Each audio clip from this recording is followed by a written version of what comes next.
Okay,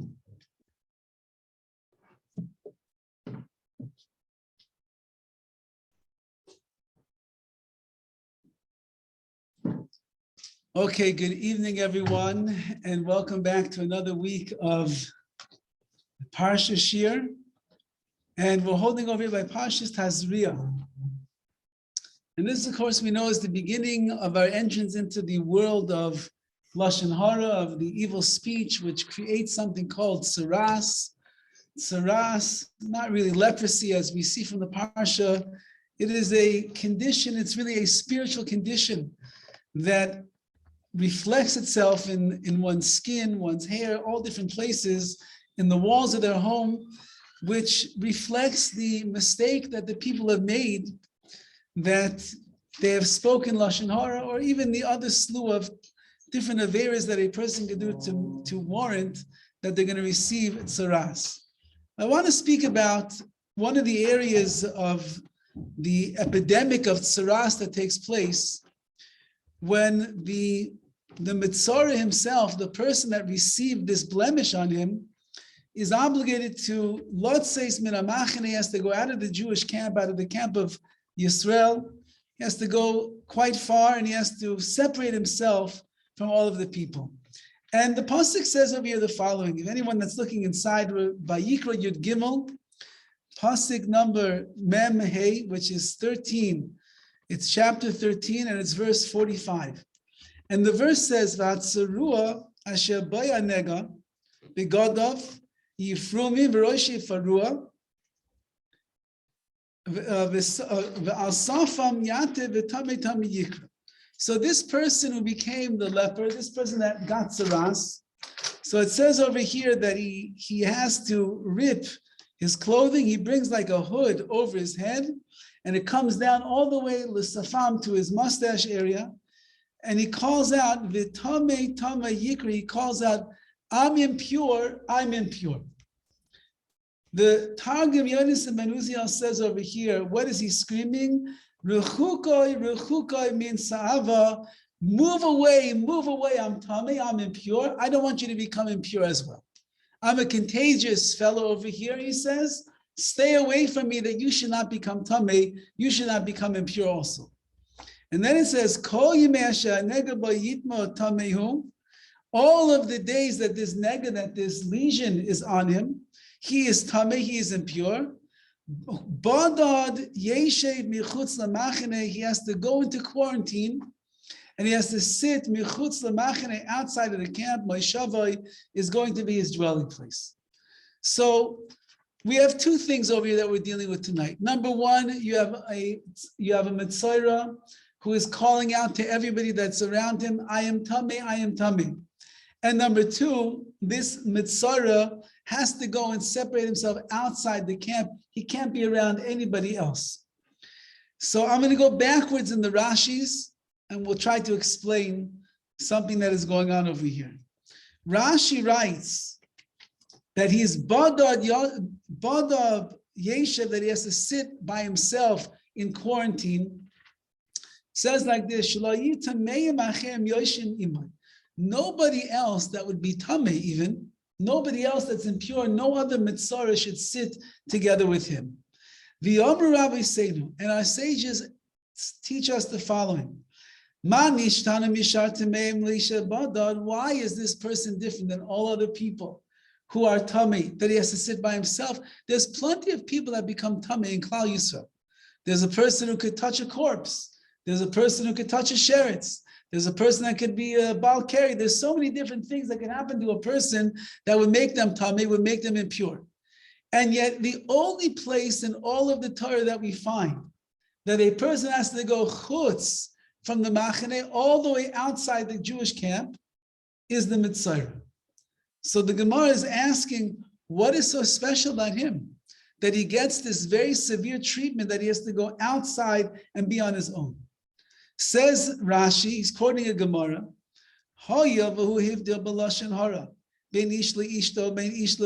since that here's a man who spoke Lashon HaRa, he spoke evil speech and gossip. And what did his Lashon HaRa create?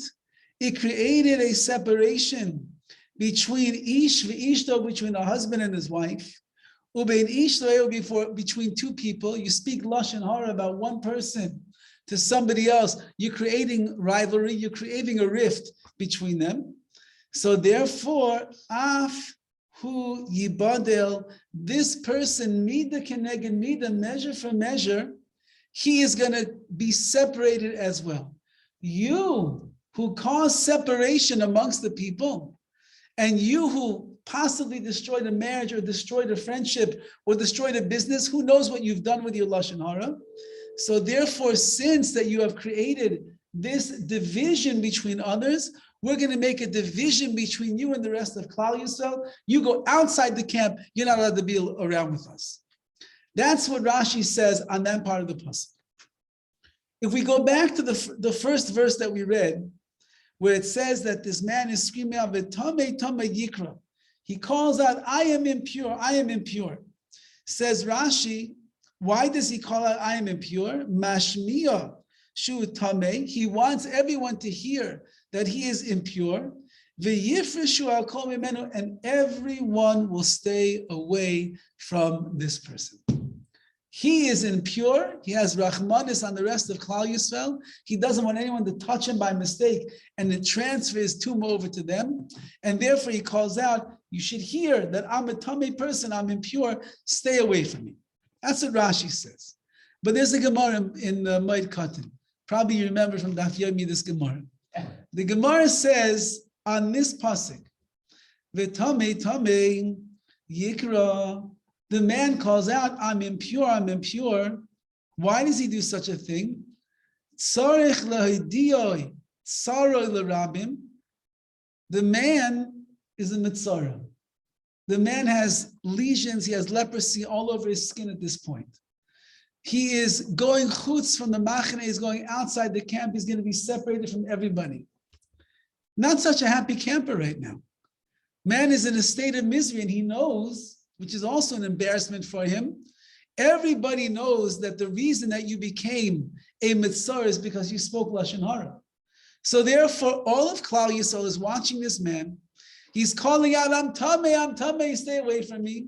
He's heading on his way out, past all the camps, past all the Jews. He's got a hood that's pulled over his head. I mean, today's world, not so bizarre. I mean, you look normal if you have a hoodie pulled over your head, but in those days, it was not the regular thing. And he is walking, and he's miserable. The man is miserable, and he knows that everybody knows what he did wrong. So you have the embarrassment and the shame and the division and separation, and the man is sitting all by himself. Says the Gemara, why does he have to call out to everybody, "I'm tamei, I'm tamei"? So Rashi says, Yonason says, because he's telling them, stay away, don't become impure like me. Says the Gemara, that's not the reason. He needs to let everybody know the tsar, the pain that he is in, that he did such a terrible sin, and that he got punished mina shamayim, that he now has lesions of tsaras on him, that he has to go outside the machane, outside the camp right now. He's miserable. So tzarich la'idi u'tzar l'rabim, he has to let everybody know what he did. V'rabim mevakshin alav rachamim, and everybody then will daven that Hashem should have mercy on this wretched fellow over here.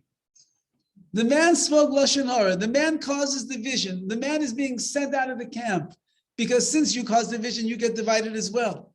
You made a husband and a wife angry with each other. You destroyed somebody's business, somebody's friendship. So go destroy yourself. Be all by yourself. And you're tamei on top of all of that. And people have to stay away from you. They don't want to get your contamination. But in all of that, he's calling out, "I'm impure, I'm implored, please help me." Because when we hear that there's a yid that is suffering, and that there's a yid that became tamei because he spoke Lashon HaRa, and he's going through the process, which means there is tshuva that is being done over here. So the Gemara points out to us, "V'rabim mevakshim alav rachamim," everybody will begin to daven that Hashem should have mercy and heal this poor man.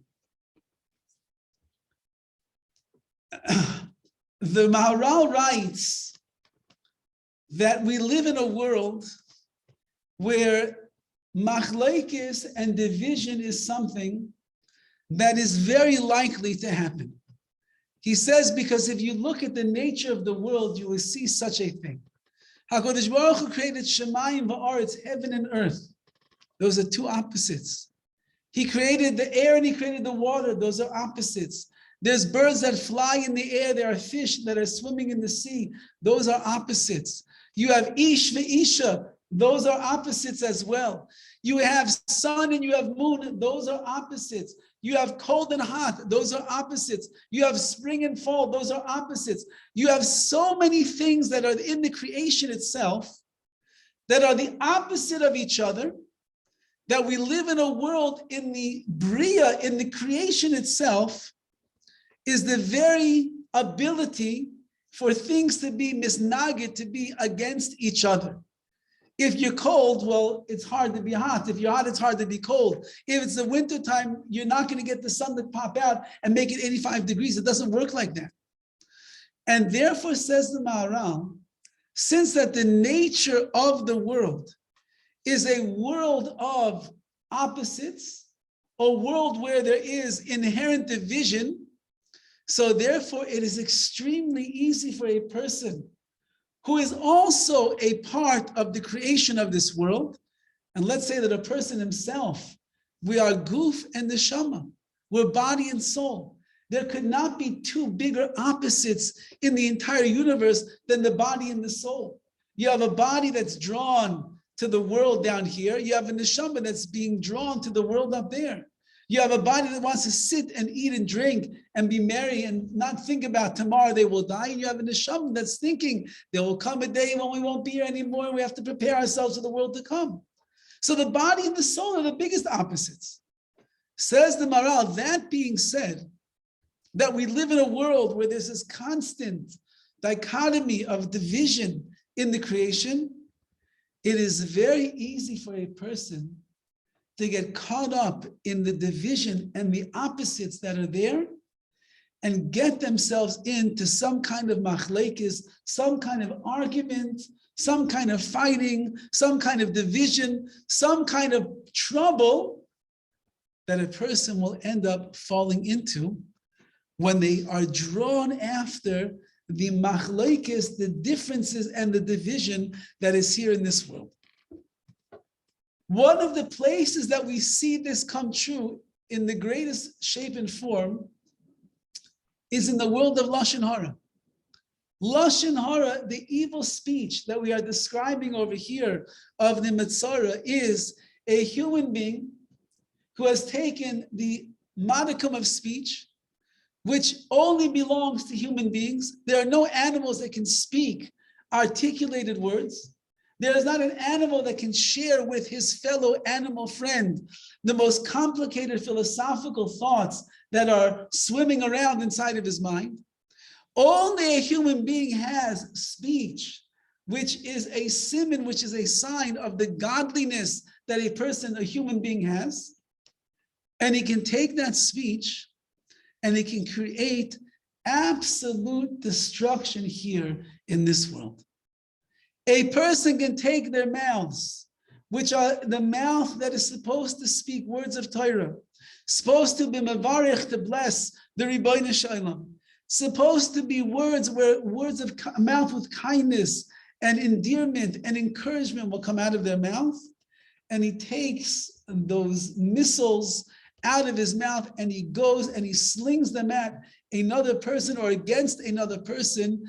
And through one small statement, he can ruin a marriage, a friendship, a business venture, a shidduch, you name it. One small word could destroy everything.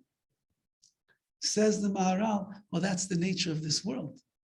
The nature of the world is we live in a creation that has inherent division. And it's almost natural for a person to get caught up in the division and the machlekes of this world. And so the Mitzvah over here has done nothing less than that, a creature of the habit of the human condition, but now he got caught. Because HaKadosh Baruch Hu hears everything that a person says. It's not like I can speak Lashon HaRa to my friend, about my friend, and the other one that I'm speaking about doesn't hear me. Fine, they don't hear me. But HaKadosh Baruch Hu hears everything that I say. It's not like I can't say Lashon HaRa about this particular boy who's learning in yeshiva and ruin the shidduch. Maybe the other family will never know what it is that I said about him. But l'maisa, in reality, I ruined the shidduch over here. But HaKadosh Baruch Hu knows what I said. A business deal is about to take place. The guy's not such a bad guy. The businessman over here, I happen not to like him. So somebody asked me, what do you think? Should I do business with that guy? Should never do business with him. Should never. Why? He did something? No, just, I would never do business with such a person. So maybe this guy will never know because the deal never made it to the table. But HaKadosh Baruch Hu knows. And Hashem says, you're Baal Lashon HaRa, you speak Lashon HaRa, I'm giving you tzaras. I'm giving you the blemishes and the lesions on your skin, on your clothing, on your house. Everybody's going to see the words that you said privately, which created a break in the chibur and connection between two people. Everyone's going to see. The man's heading on his way out. He feels very bad.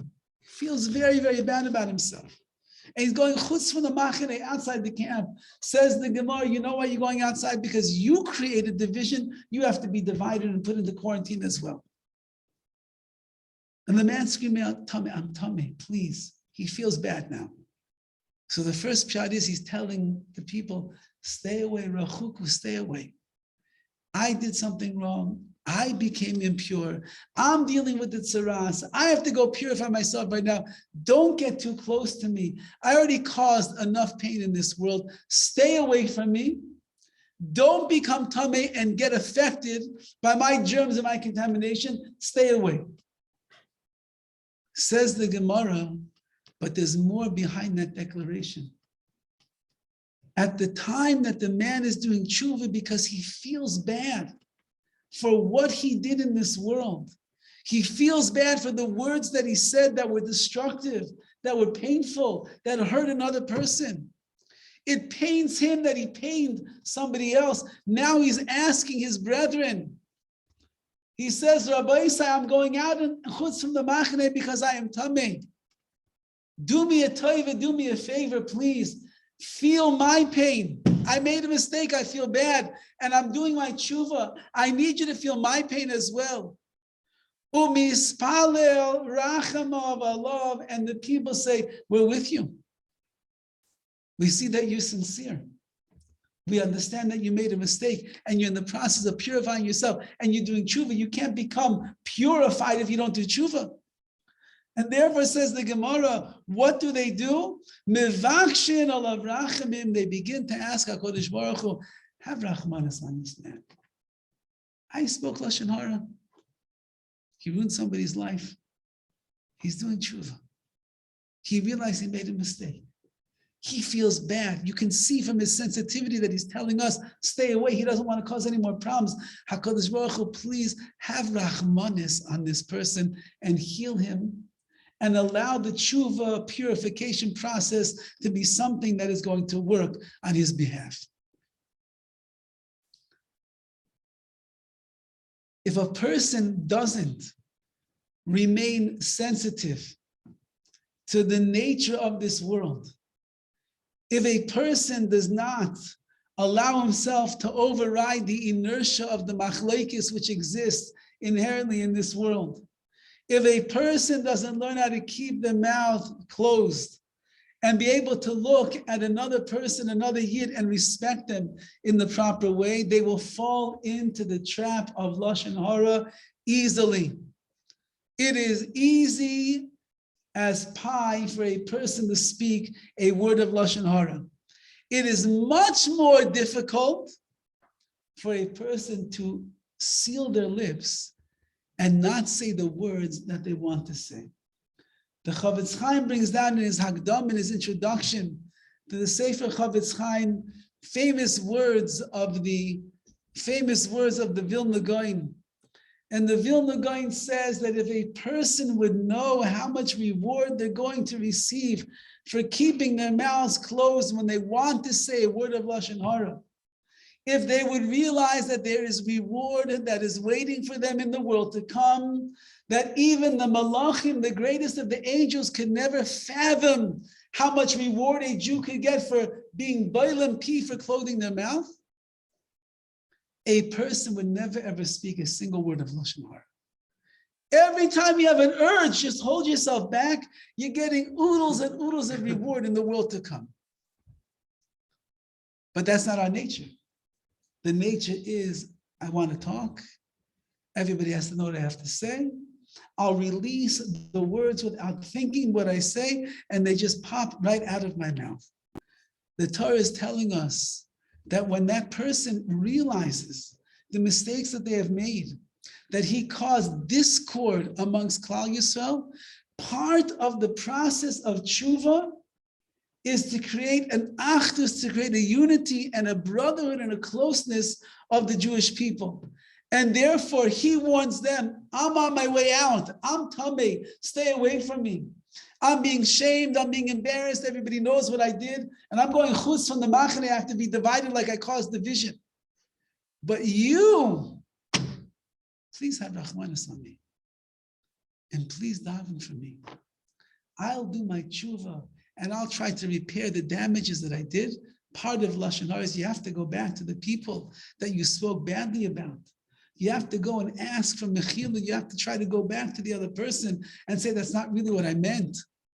No, it's like when the president calls the leader of Russia a butcher, and he says that he should be thrown out of power. And then he comes out, that's not, did I say butcher? I didn't really mean butcher. I meant like, a baker or something like that. So when you go back and you want to take back the words, because I made a mistake. That's what this Jew over here is saying. I made a mistake. I'm taking back my words. I'm not going to cause any more pain. Please, let's unite together over here and have some rachmanis. It's hard to stop talking about Rabbi Chaim Kanievsky. Still within the couple of weeks since he passed away, and his svarim, his books are so accessible, and the stories keep coming in day after day about the greatness of this man. As many of the maspidim, many of the people that eulogize him said, he really was not from this generation.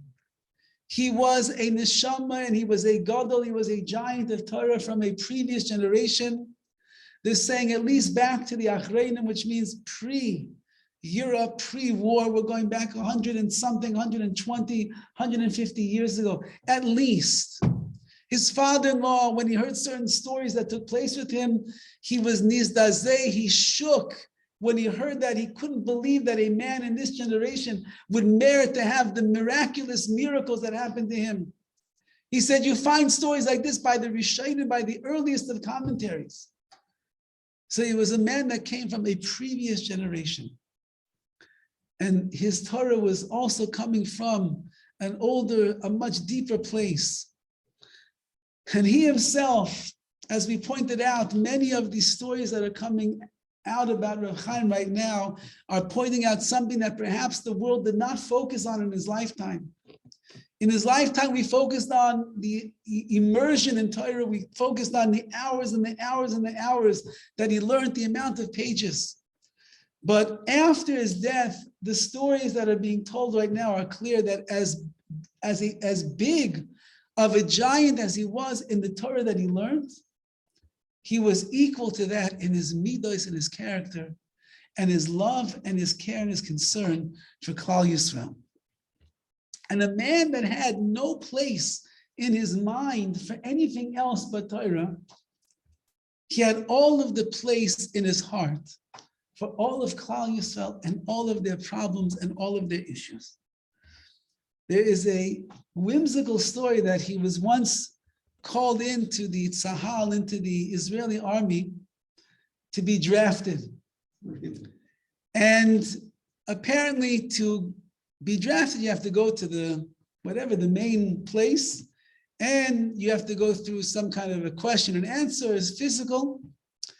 And he goes for his interview. And he sits down with the draft officer, and they said, okay, Chaim Kanievsky, they said, what is your address? Your home address? And he said, I don't know. They said, what do you mean you don't know? So they said, okay, well, what do you do all day? He said, I learned in a place called the Koilel Chazanish. They said, okay, so well, what's the address of the place where you learn? He said, I don't know. So they said, well, you don't know where you live, and you don't know what you do, where you go all day long? He said, I didn't live there. I don't know. So they pull out a patur paper, which is an exemption from the army, and it says on the paper, Beis Shin, Bet Shin. So they told him, Ata patur, you're exempt from the army. He goes home to his father, the stipler, and he shows his father the patur, and he says, what's this Beis Shin? Beis Shammai? They hold like Beis Shammai in the army? What does that mean? So he says, no, Bilti Shavya, which means you're not worth anything to the army. They think that you're crazy. You don't know where you live. You don't know where you go all day long. So they didn't take you. Great. Baruch Hashem, exempt. He was called in another time. And he got there and he showed up at the draft office and he sat down with the Gemara. And he is learning and learning and learning. The whole day he didn't take his eyes out of the Gemara. And he was totally oblivious to time, space, people, everything. The end of the day, he looks up and he sees the whole place is cleared out. There's a clerk or two that's left, and he goes over, he says, excuse me, I've been waiting all day. Nobody called me. So they said, well, what is your name? He said, Chaim Kanievsky. Chaim Kanievsky, are you kidding? We called your name 50 times. So he said, oh, I didn't hear you. So they write down, Kasha Lishmai, he doesn't hear well. Patur, exempt from the army. So the man who has no space in his head for anything extra, he has all of the room in his heart for every single Yid, every single Jew that there is in Klal Yisrael.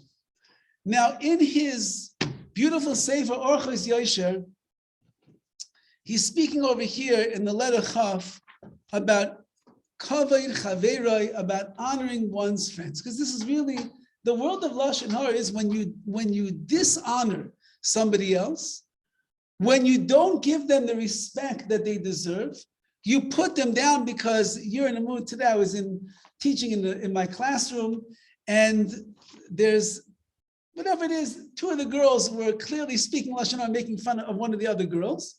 It was so offensive to me. It's the week of Tazriya. I couldn't even believe it. So I had to make a backhanded comment about the girls that aren't paying attention and schmoozing with each other so they would stop talking. It's offensive when you laugh at somebody else because you don't like their hairstyle or you don't like what they say in class. It is a sign of not honoring one's chaver, honoring one's friend. And he says like this, it's brought down in the Oitza Midrashim, at the time that a person leaves this world. He's going to get up to the heavenly tribunal and they're going to ask him the following question.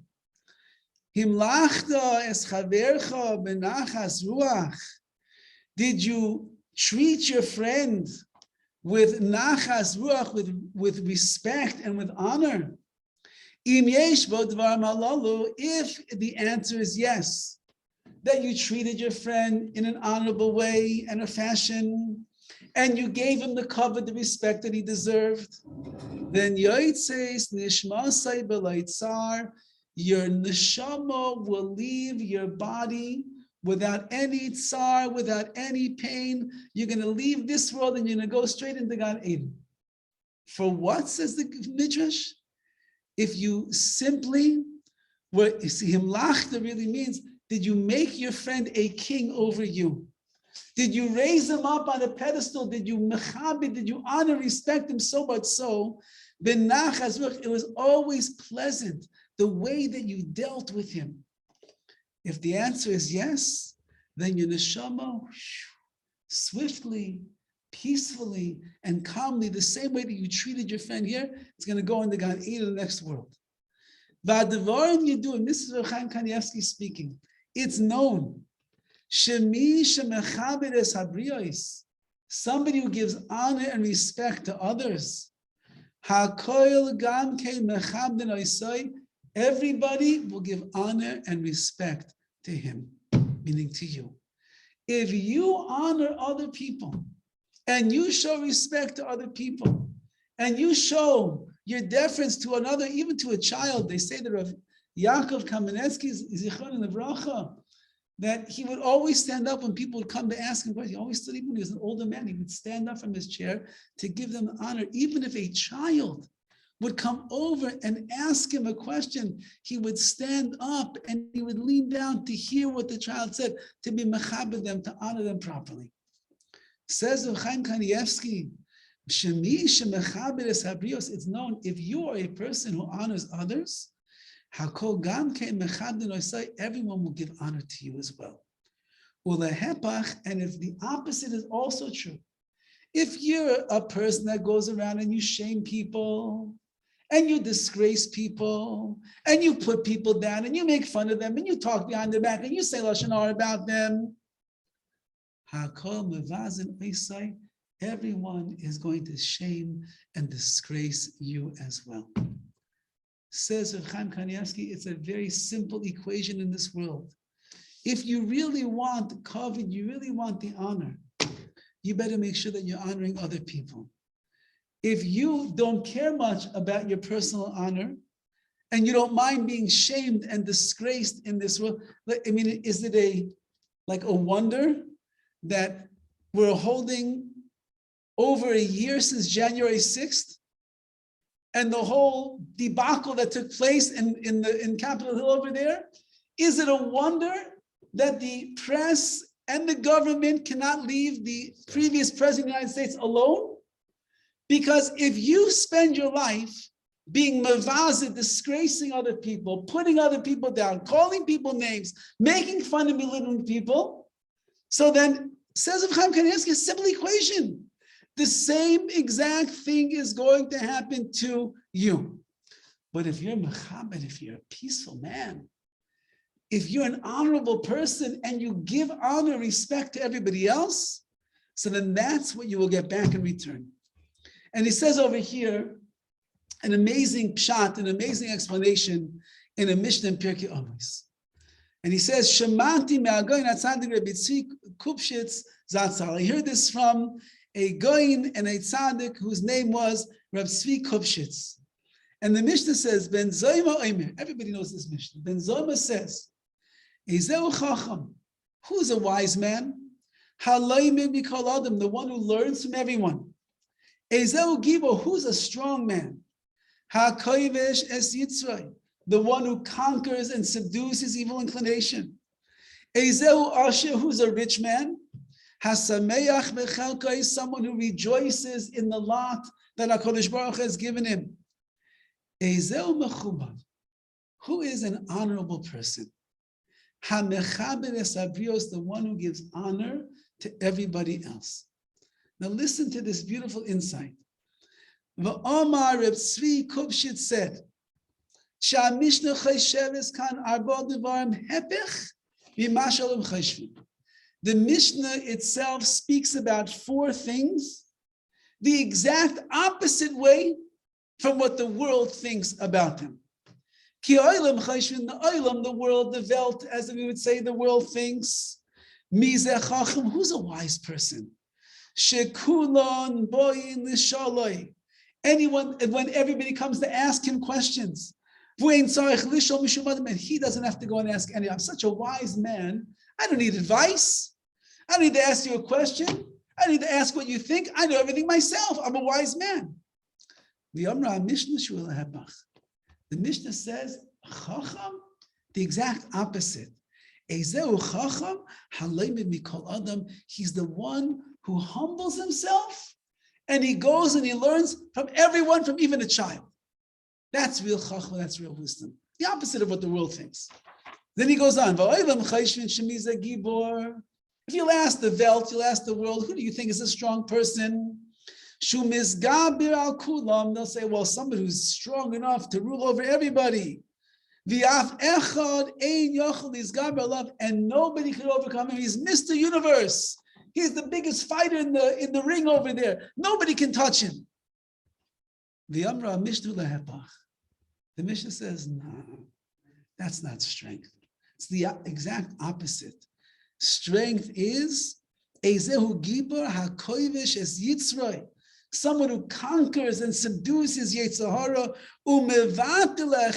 someone who gives in to other people. That's the real strong person, not like you thought. Then the world thinks, hey, who's a rich man? Forbes, top 50 people, richest man in the world. Elon Musk, he's a billionaire. He must be the richest man in the world. The guy that's working day and night to gather more and more money into his life. The Mishnah says, no, it's just the opposite. Who's rich? The guy that's not working day and night, the guy who doesn't care if everybody knows how much money he has and how much money he gave in taxes this year, he doesn't care. He gets his little living that he has, he pays his bills like a mensch, sends his kids off to school, puts some food on the Shabbos table, drives a car that's 7.5 or 17.5 years old, and he's happy. He doesn't care because he's sameach bechelkai. He's the richest man of all. Now he says, ask the average person on the street, who's an honorable person? They'll tell you so. Everybody honors him. He doesn't have to give honor to anyone because he's the most chashuv person in the world. The Mishnah says it's exactly the opposite. Who is an honorable person? The person who gives honor away to everyone else. The man who goes and gives honor lebrios to his fellow Yidden, to the people in this universe. He honors, he talks nicely, he talks with respect. He looks out for their pain and he tries to make their life better. He is the one that is most mechubad. He is the one that is most honorable and respected. The man who's seeking kavod, who's looking for kavod, that man has no honor at all. The person who speaks Lashon HaRa about another person, who could actually get words out of their mouth that are so destructive, that they could destroy relationships and they could destroy shidduchim and they could destroy a person's ability to get into a school or something of the like. It's the exact opposite of being mechabed es habriyos, of honoring another person. If you honored them, you would not say something nasty about them. If you respected them for who they are, that Tselem Elokim that's inside of them, you would close your big mouth before you're about to say something that you know could hurt and could damage them. And then when you are mechabed others, when you honor others, you become the most mechub and the most honorable person that there is around. This loss that we have of Klal Yisrael, where we lost Rav Chaim Kanievsky, Zeicha Tzadik Livracha, we're talking about a man who never looked for 1 ounce of honor himself. He received enormous amounts of honor, but he ran away from honor at every turn and corner that he possibly could because it didn't matter to him. Rather, what was in his mind? His mind was, I want to be mechaber, to give honor to the rest of Klal Yisrael and take care of them and their needs. And once again, we say this man who had no room in his mind to know his own home address. He didn't know the address of the kollel that he went to learn at for decades. Even the story is that he was walking down the street once. I believe it's called Rechov Yecheskel, which is the street next to his street. And somebody asked him, do you know where your Rechov Yecheskel is? He said, no, I don't. So one of his Talmidim that was with him said, Rabbi, We're on Rechov Yecheskel right now. He said, oh, I had no idea. This is even that much you can't know. So he said over from the Gemara Yerushalmi that HaKadosh Baruch Hu gave everybody a certain amount of space in their brain. And the space that is in their brain is to hold Torah. And if a person occupies their brain with other things, it takes away space for the Torah to rest in. And so he told his students, I only fill up my brain with other things that I need to know. The name of the street, I don't need to know. I'd rather put Torah in there instead. And yet, with all of that, he was able to find time and space in his brain and in his heart for any yid with any trouble that they were going through. There's a mashulach, there is a poor man from Eretz Yisrael who comes through America for, already I know him for over 10 years. Certain meshulachim, I'm sure as you know, they find like a very soft spot in your heart. Not everyone does, but certain meshulachim, there's something about them, they get in there and they always convince you to give me more. A little, okay, fine, next year more. Hey, remember what you told me last year? You told me last year you're gonna give me X amount this year. This is one yid, is such a zisa man, such a sweet person. He's Israeli as could possibly be, and he has sorrows, he has difficulties and suffering and pain like you don't know. Nobody could imagine the things that this man goes through. He's been locked up in his apartment since COVID began because he's such a high-risk person. Reb Chaim told him, stay home. Don't subject yourself and expose yourself. He's been through surgeries. He's been through this. He has no money. He's marrying off his 23rd child, and he's already in debt from the other 22 weddings. He lives in a small apartment. He's got ailments and sickness and everything. And he told me the following thing many, many times. Ani kiben ba'idei Reb Chaim. I'm like a child in the house of Reb Chaim. Ani echol lekanes. I can go in anytime that I want. He says, Rabbi, next time that you come to Eretz Yisrael, just please tell me, I'll take you right into the room. No problem. You have nothing to worry about. I get you right in. I go to Reb Chaim, I go to Reb Chaim for everything. Before every surgery, before every trip to America, I need to get a bracha. When I'm marrying off a child, when I need this, when I need that, with all the sorrows, I go to Reb Chaim for everything. I'm telling you, I'm like a ben bayit. I'm like a child in his house. You think he's the only one who felt like that? I would venture to say, because I've met quite a few meshulachim who all told me the same exact thing, that they've known Reb Chaim 30 years, 40 years. Reb Chaim, he knew who I was. He knew me, he let me in, he gave me brachas, he listened to me, he took his time. There's a beautiful story that they just printed. There was a young man from Eretz Yisrael, very disenchanted with the yeshiva movement and the yeshivas and Yiddishkeit. And he decides, you know what, I'm leaving Eretz Yisrael behind. I'm leaving the yeshiva behind. I have to go to America. And America can become rich and famous. I want to go to America and make a lot of money. I don't need any of this anymore. And so he bids his parents farewell. He says, I'll go to America. We'll be in touch. Yeah, we'll be in touch with each other. I have to get out of here. So one of his good friends said to him, listen, Mati, whatever his name was, Mati, listen, you're about to make one of the biggest decisions of your life. You're leaving yeshiva behind. You might be leaving religion behind. You're leaving Eretz Yisrael, you're going to America, a big place over there. You need to make sure that you have hatzlacha, you have success. You can't just go without a bracha. You need to go to Rav Chaim Kanievsky and get a bracha that you should succeed. So imagine, here's the man. He's a young yeshiva bacher. He's disenchanted with Yiddishkeit.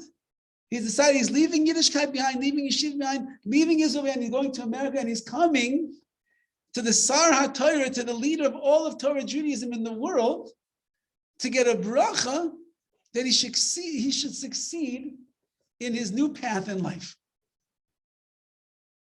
He gets to the house of Chaim Kanievsky. And the moment that he gets there, he already begins trembling. feeling the awe of what's going on. And he sees Reb Chaim's grandson, and he breaks down to the grandson, and he tells him what he's about to embark and about to do. And somebody told me, you should come and get a bracha. He said, I don't know what to do anymore. So the grandson runs into the room and he says, Saba, Saba, there's a bacher that's outside. He begins telling the story. He needs you, Saba. And he says, send him in. And he sends in this young man. And the young man sits in front of Chaim Kanievsky and he breaks down and he starts crying. And he says, I don't know what to do. I thought I'm going to go to America. I don't know what to do. Please help me, Rebbe, help me. And Chaim Kanievsky looks at the young man and he says, Al tidag. You have nothing to worry about. Ani Abba Shalcha. I'm your father from now on. I'll take care of you. I'll advise you. I will guide you. I will show you the way. I am always available for you. Whenever you need to talk to me, don't ask any, just come right to the door and walk in. You don't need an appointment. Even if there's a line, you get first party, you just come right in and you ask me whatever you need. But I need two things from you. Number one, you can't leave yeshiva. And number two, don't leave Eretz Yisrael. If you stay in yeshiva and you stay in Eretz Yisrael, I'll take care of you. And the boy was so overwhelmed with the chesed and the compassion and the warmth of the Gadol Hador. He was makabeli, accepted on the spot. Okay, I'll go back to yeshiva. I'll stay here. And he ended up going to Reb Chaim for every little detail of his life until the shidduch that was made by Reb Chaim Kanievsky and his Rebbetzin. They made the young man shidduch, and for the vort, they said, you're making the vort in our house. Not like he has a home, not like he has a big living room. It's a tiny little place. He said, you're making your vort, your engagement here in our house. Then the boy got married, and then after marriage, he decides he wants to go, and Chaim dealt everything, business, went to leave color, everything. And the boy said, I am lost now that he's not in this world. Who will I go to now? There's nobody like that anymore in the world. This is what it means to be mechabed es habriyos, to honor and to respect your fellow Jew. That you could see a young boy who's struggling, you could see an older man who's sick and he's poor and he's got all these issues and he's in debt, hundreds of thousands of shkalim. And he feels, I'm a ben bias, I am like a child to Reb Chaim, I can walk in anytime that I want. He talks to me all the time. He hears what I have to say. It wasn't only these two, it's probably hundreds and not thousands of people. I want to leave you off with a maisa that Reb Chaim himself said over about this, how careful a person has to be about not hurting another person. And again, the Lashon HaRa itself is what it causes division through the pain that you cause others. And the tikkun for that, the way that we're going to repair that is we do our tshuva. A person's people have to do their tshuva, and they have to mend the gaps that are there in order to bring things back together as one. So he tells over a fascinating story. This story must go back at least about 250 years, 300 years, because from the times of the Chassam Sofer. So he said there was one of the great Gedolim of that generation was someone by the name of the Maharam Bennett. And in his final days, the Maharam was very weak, and he was asked to attend a gathering in a distant city. And at first he said, I'm an old man. I'm shvach, I'm weak, I can't come. But they pushed and they pushed and they pushed. And the Maharam Bennett said, okay, I'll come. He got to this town, and while he was in the town, he got a little bit sick, I guess, and he ended up being nifter. He ended up passing away while he was there in this far-off town, this far distant village from his own town, and it was Erev Shabbos, it was Friday afternoon. Now we know that the halach is we try to bury the dead as soon as possible. It was Friday afternoon. There was no time to travel with the body all the way back to the town where the Maharam was the Ravin. And so the Rav of that town, Paskin, decided, We'll have to bury him right here now, before Shabbos comes. And so they buried him in a small graveyard, in a small cemetery, in this small town. When Shabbos was over, and word got back to the city where the Maram was the Rav, so immediately everybody was distressed, of course, and they wanted to be able to inter the body from this town, and they wanted to transfer it and bring it back to their town, that he should be buried where they were. So they sent a letter, a shaila, to the Chassam Sofer, who was the Gadol Ador of the generation. And the Chassam Sofer saw what the shaila, what the question was, and he decided that it was mutter, it was permissible for them to bring the body back to the hometown. They could dig up the body, they could travel it back to the town in the right way, and they could rebury it in his town.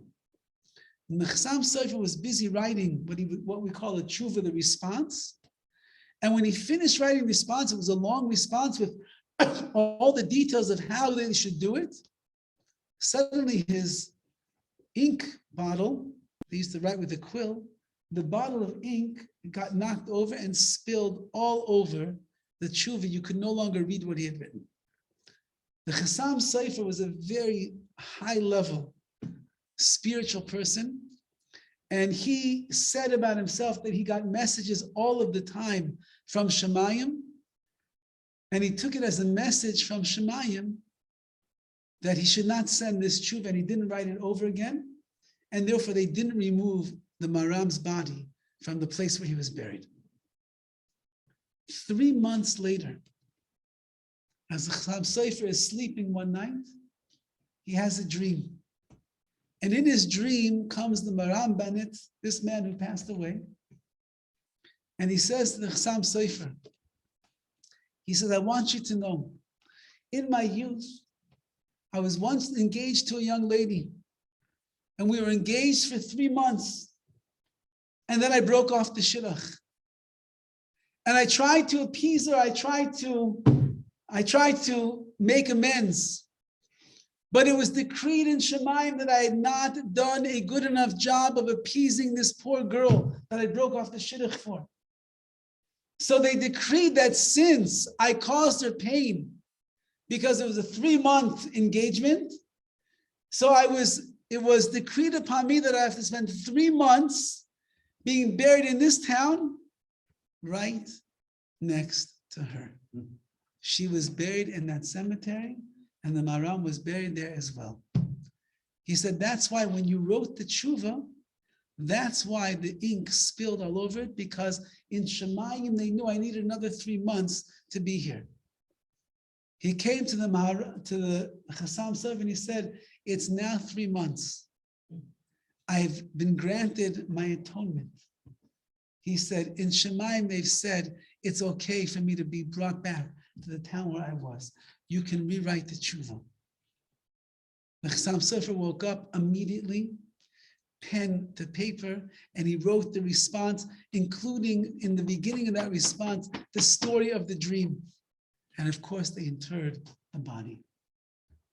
Said Reb Chaim, do you see how careful a person has to be with the pain that they can cause to another human being? For a shidduch that was broken after 3 months, one of the great Gedolei Yisrael of their generation had to travel to another city, die in that city, be buried in that city, just so that who knows what 70 years later, he would end up being granted his atonement for the pain that he caused to another person. We have to take a lesson from the Gedolim of our generation, of Chaim Kanievsky, Zecher Tzadik Livracha, who lived a life where it was all about being mechabedes habrios, giving honor and respect to everyone. Man, woman, child. They say that when children used to come in all the time for tests, and many times a kid would get nervous when they're in the presence of Chaim Kanievsky. You know, a father feels so calm. My son just memorized all of the tractate brachas. He knows about Peh. So Reb Chaim, they said, really, come, let's give him a faher, let's give him a test. The kid would come in and he would start shaking in his boots. He couldn't answer a single question. Kid once came in, his father said, he knows Megillah, Masech Megillah, cold. It's okay. So Rav Chaim asked him one question. Kid, I don't know. Asked him another question. I don't know what he says. What is your address? He asked him another question. He asked another question. The kid doesn't know a single thing. Father's schwitzing bullets over here. And Rav Chaim says to him, he says, what day is Purim in Bnei Brak? So he says, 14th of Adar.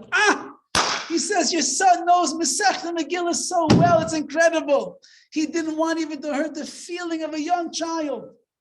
Halavai will take a lesson and we'll be careful the way that we treat others. We'll be mechaberes habirs, we'll honor the others, and then we will be the ones that are really honorable in the eyes of Hashem. We'll keep our mouths shut from Lashon HaRa. We'll guard ourselves not to cause machlekes and division and the run shidduchim and the like as a result of things that we say. And that's the chus and yes Hashem will be zeicha, like it says, like the Mitzvah himself says, I'm tameh.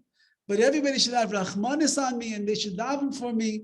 We'll tell HaKadosh Baruch Hu, we're tameh, what can we do? Be mispala for us, Rebbe have rachmanis on us and bring the geula shleima b'mheira v'yameinu.